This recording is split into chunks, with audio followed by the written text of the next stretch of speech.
एक बार यूरोप में बहुत जोर से बर्फ पड़ रही थी और बहुत तेज ठंडी हवाएं चल रही थीं। ऐसे मौसम में एक बूढ़ा आदमी एक गांव में आया। उसके शरीर पर पूरे कपड़े भी नहीं थे और वह ठंड से थर थर कांप रहा था।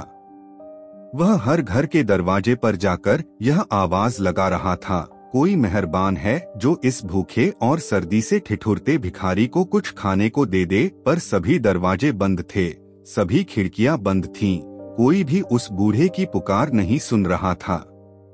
चलते चलते अंत में वह एक बहुत बड़े घर के सामने रुक गया और उस घर का दरवाजा खटखटाकर आवाज लगाई, मेरे ऊपर दया करो, मैं ठंड से सिकुड़ रहा हूँ और बहुत भूखा हूँ। दरवाजा खुला और उसमें से एक स्त्री ने झांका। वह स्त्री खूब गर्म कपड़े पहने हुए थी। उसका रंग गुलाबी था तथा वह किसी बड़े घर की दिखाई देती थी, पर उसकी शक्ल से लगता था कि वह अच्छे स्वभाव की नहीं थी। वह उस बूढ़े को झिड़कती हुई सी बोली, तुम्हें क्या चाहिए? मुझे बहुत काम है, बूढ़े ने कहा, मेरे ऊपर दया करो, मैं बहुत भूखा हूँ। मुझे रोटी की खुशबू आई तो मैं इधर चला आया। स्त्री ने फिर बुरा सा मुंह बनाते हुए कहा, तो क्या वह रोटी मैं तुम्हारे लिए बना रही हूँ? वे रोटियां तो केवल मेरे अपने घर के लिए ही काफी हैं, इसलिए मैं वे तुम्हें नहीं दे सकती। और वह दरवाजा बंद करके वहां से अंदर चली गई।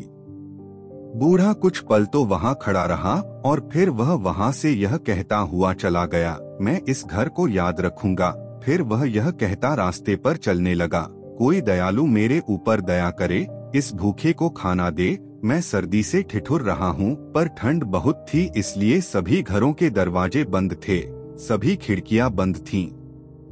आखिर उसने एक झोंपड़ी का दरवाजा खटखटाया। दरवाजा खुला और उसमें से एक स्त्री ने बाहर देखा। उसने फटे कपड़े पहने हुए थे और उसके पैर भी नंगे थे, लेकिन वह स्त्री बहुत दयालु लग रही थी। जैसे ही उसने एक बूढ़े आदमी को ठंड से सिकुड़ते हुए देखा तो बोली, अरे तुम इस समय बाहर कैसे? आओ आओ, अंदर घर में आ जाओ और रसोई में बैठकर थोड़े गर्म हो लो। बाहर तो बहुत ठंडा है। उसने उस अजनबी का हाथ पकड़ा और सहारा देकर उसे रसोई घर में ले गई। वहीं उसके 3 बच्चे रात का खाना खाने के लिए मेज पर बैठे हुए थे। उसने बच्चों से कहा, बच्चों, अजनबी को बैठने के लिए एक कुर्सी दो। उसके तीनों बच्चे तुरंत उठे और एक कुर्सी लाकर आग के पास रख दी। वह बूढ़ा आदमी उस कुर्सी पर बैठ गया और अपने हाथ पांव गरम करने लगा। फिर बोला, मैं बहुत भूखा हूँ, मुझे रोटी की खुशबू आई तो मैं इधर चला आया। स्त्री ने एक लंबी सांस लेकर कहा, अफसोस, मेरे पास यही एक रोटी है। अगर यह रोटी खत्म हो गई तो हमारे घर में और कुछ खाने को नहीं है। बूढ़े आदमी ने फिर कहा, मैं बहुत भूखा हूँ, मैंने कल रात भी खाना नहीं खाया और न सुबह नाश्ता किया। वह स्त्री जोर से अपने बच्चों से बोली, बच्चों, तुम लोग सुन रहे हो, यह बूढ़ा हमसे भी ज्यादा भूखा है। हम लोगों ने कम से कम एक रोटी का एक टुकड़ा सुबह नाश्ते में तो खाया था, परंतु इस बेचारे ने तो कल रात से कुछ भी नहीं खाया। क्या मैं इसको यह रोटी दे दूं? माँ की यह बात सुनकर बच्चों की आंखों में आंसू आ गए, क्योंकि उन्होंने नाश्ते के बाद से कुछ नहीं खाया था और इस रोटी को इस अजनबी को देने बाद तो फिर उनके पास खाने के लिए कुछ भी नहीं बचेगा। परंतु तीनों बच्चों ने एक साथ कहा, माँ, यह रोटी तो इनको मिलनी ही चाहिए क्योंकि ये हमसे ज्यादा भूखे हैं। माँ ने वह रोटी एक तश्तरी में रखी और अजनबी के सामने रख दी। अजनबी बहुत भूखा था, सो उसने वह रोटी तुरंत ही खा ली। फिर उसने अपना फटा कोट अपने शरीर के चारों ओर कस कर लपेटा और बोला, मैं इस घर को याद रखूंगा। आपने मेरी इस बुरे समय में बहुत सहायता की है, मैं किस प्रकार आपकी सहायता करूं? उस स्त्री ने जवाब दिया, मेरे लिए आप भगवान से प्रार्थना करें कि मुझे कल कहीं काम मिल जाए, क्योंकि जब तक मुझे कहीं काम नहीं मिलेगा मेरे बच्चों को रोटी नहीं मिलेगी। उस बूढ़े ने कहा, मैं अभी आपके लिए प्रार्थना करता हूँ कि आप कल सुबह जो भी काम शुरू करेंगी वह सारे दिन चलता रहेगा। इतना कहकर वह बूढ़ा उठा और दरवाजा खोलकर बाहर चला गया। अगली सुबह तीनों बच्चे जल्दी उठ गए और खाने के लिए कुछ मांगने लगे।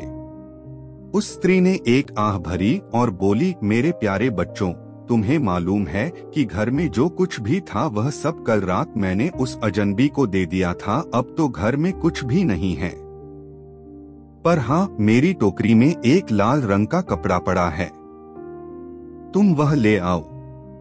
उसे बेचकर मैं कुछ खाना खरीद कर लाती हूँ। तीनों बच्चे एक साथ बोले, पर वह तो आपके नए कोट का कपड़ा है माँ, और आपके लिए इस ठंड में कोट बहुत जरूरी है।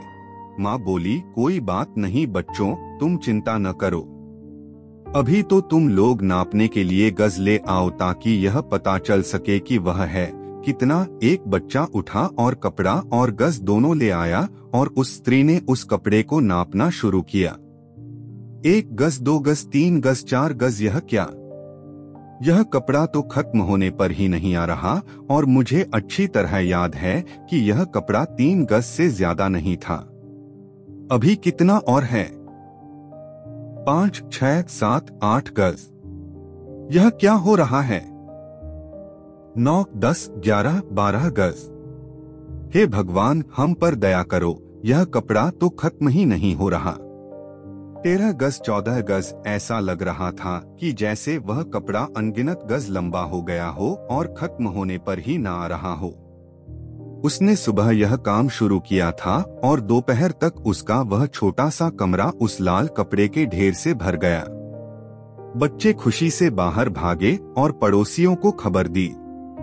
पड़ोसी भी इस जादू को देखने आए और कपड़े के ढेर को देखकर आश्चर्य से बोले, अरे तुम्हें इतना कपड़ा कहाँ से मिला? स्त्री ने कोई जवाब नहीं दिया और उसके हाथ कपड़ा नापते रहे और नापते रहे, और यह काम सूरज डूबने तक चलता रहा और चलता रहा।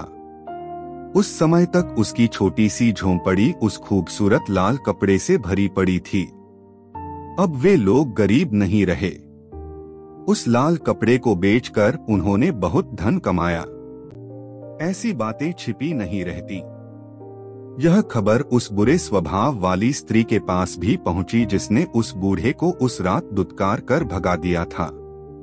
उसने सोचा, ओह, लगता है वह बूढ़ा आदमी कोई जादूगर था। अगर मैं उसे उस दिन न भगा देती तो वह मुझसे भी यही कहता कि कल सुबह तुम जो काम भी शुरू करोगी वह सारा दिन चलता रहेगा। अगर अब की बार वह इधर आया तो मैं उसे जितनी रोटी की जरूरत होगी उतनी दे दूंगी, और फिर मैं देखती हूँ कि गांव में सबसे अमीर कौन होता है। अब उसके दरवाजे और खिड़कियां हमेशा खुली रहती और वह भी सड़क पर हर आने जाने वाले पर नजर रखती। ठंड अभी भी बहुत थी, पर धन के लोभ में वह अब अपने घर के दरवाजे खिड़कियां बंद ही नहीं करती थी। आखिरकार एक शाम उसको उस बूढ़े की आवाज सुनाई दी, कोई दयालु है जो मेरे ऊपर दया करे, इस भूखे और सर्दी से ठिठुरते भिखारी को खाना दे। वह स्त्री तो इस ताक में ही बैठी थी कि कब वह भिखारी आए और कब वह उसको खाना खिलाए। सो जैसे ही उसने उस भिखारी की आवाज सुनी उसने तुरंत ही उसको बुलाया और कहा, आओ आओ, अंदर आ जाओ, इसे अपना ही घर समझो। यह लो, इस कुर्सी पर बैठो और एक प्याला चाय पीकर थोड़ा गर्म हो लो। बोलो, मैं तुम्हारी क्या सेवा कर सकती हूँ? वह बूढ़ा कुर्सी पर बैठ गया और चाय पीता हुआ बोला, मैं बहुत भूखा हूँ। रोटी की खुशबू आई तो इधर चला आया। अरे तुम भूखे हो? यह लो रोटी, सब्जी, दाल, चटनी आदि, और जितना चाहे उतना खाओ। चाहे मैं भूखी रह जाऊं परंतु मैं तुम्हें रोटी जरूर खिलाऊंगी। उस रात बूढ़े ने बहुत अच्छा खाना खाया। खाना खाकर वह बोला, बहुत बहुत धन्यवाद, मैं इस घर को याद रखूंगा। स्त्री ने उत्सुकता से कहा, और क्या? बूढ़ा मुस्कुराकर बोला, मैं भगवान से प्रार्थना करता हूँ कि जो भी काम तुम कल सुबह शुरू करो वह सारा दिन चले। यह कहकर वह बूढ़ा चला गया। जब वह बूढ़ा चला गया तो वह स्त्री खुशी से चीख पड़ी, ओह, अब मैं क्या करूँ? हाँ, मैं कल सुबह से पैसे गिनना शुरू करती हूँ ताकि मेरा वह काम शाम तक चलता रहे। पर मैं इतने सारे पैसे रखूंगी कहाँ? मुझे उनको रखने के लिए पहले से ही कुछ थैले बना लेने चाहिए। मैं कुछ कपड़ा काट लूं, रात भर में मैं उस कपड़े से कुछ थैले सिल लूंगी और सुबह तक वे मेरे पैसे रखने के लिए तैयार हो जाएंगे। उसने एक कैंची ली और कुछ कपड़ा पास में रख लिया और थैले बनाने लगी। वह रात भर इसी काम में लगी रही। पहले वह थैले का कपड़ा काटती और फिर उसको सिलती। यह सब करते करते कब सुबह हो गई उसको पता ही नहीं चला। एकाएक उसको लगा कि उसकी कैंची तो रुक ही नहीं रही थी।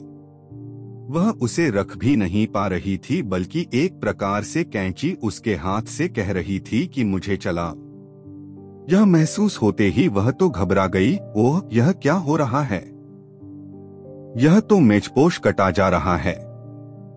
कैंची रुक जाओ, पर कैंची थी कि रुकने का नाम ही नहीं ले रही थी। वह तो बस कपड़ा काटती ही जा रही थी, काटती ही जा रही थी। वह स्त्री घबराहट में चिल्लाई, ओ कैंची रुक जाओ। अरे, मेरी कुर्सी की गद्दियां, पर्दे, चादर सभी कट गए हैं। अरे, कालीन भी, तकिए के गिलाफ भी। हे भगवान, अब मैं क्या करूं? पर कैंची थी कि रुकने का नाम ही नहीं ले रही थी और घर में जो कुछ भी था वह सब काटती जा रही थी। इतने में ऊपर से उसका पति आया तो कैंची ने उसका कोट भी काटना शुरू कर दिया। वह अपनी पत्नी पर चिल्लाया, यह सब तुम क्या कर रही हो? यह मेरा कोट क्यों काट रही हो? रखो कैंची नीचे। स्त्री रोती सी बोली, मैं नहीं रख सकती। मुझसे यह कैंची रखी ही नहीं जा रही। खच खच खच। अब कैंची उसके पति की कमीज काट रही थी, फिर मोजे, फिर जूते। सुबह, दोपहर, शाम कैंची चलती रही और चलती रही और जब तक चलती रही जब तक रात नहीं हो गई। और घर में जब सब कुछ कट गया तब कहीं जाकर वह कैंची रुकी। दूर कहीं से उस स्त्री ने आवाज सुनी। कोई बूढ़ा आवाज लगा रहा था, कोई दयालु मेरे ऊपर दया करे, इस भूखे को खाना दे, मैं सर्दी से ठिठुर रहा हूँ।